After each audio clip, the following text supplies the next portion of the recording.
AI and facial recognition to be rolled out as Britain's broken policing system faces sweeping reforms. Officials say using AI will free up 6 million hours of police time, the equivalent of 3,000 officers each year.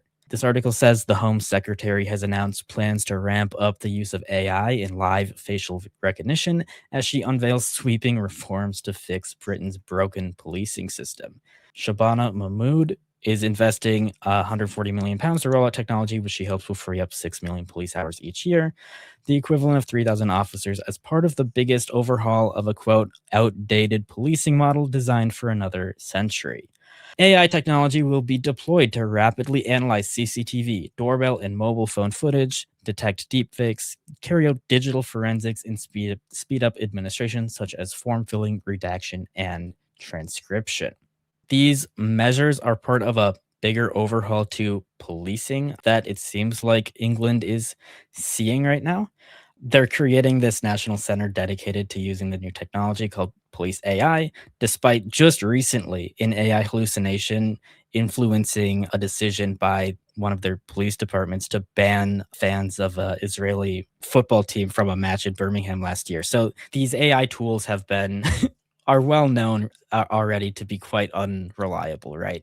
These AI tools being rolled out, they're not reliable. They're making mistakes, and people are taking the claims of these systems at face value. And I think it's a really dangerous situation that the UK is putting themselves in. It's only going to become more frequent and more of a problem. I think that is the biggest problem with this that I would point out for sure.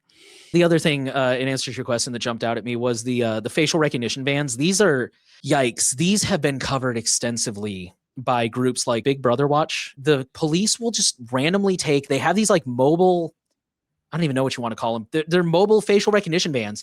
They'll go out to a public street out of the blue and they'll set them up and just scan everybody that walks by.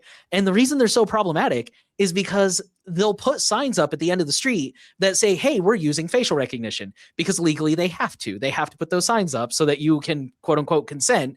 And the reason I put quote unquote is because there have been so many stories of people will like turn down the street and see that sign and decide like, oh, I don't want to go down the street. So they'll turn and walk away, and the police will go follow that person and hunt them down and be like, why'd you walk away? What do you have to hide? What's your name? Show me your ID. And like, maybe sometimes they'll even facial recognition them anyways. And it's like, dude, it's not consent if you're going to chase me down the street and make me do it anyways.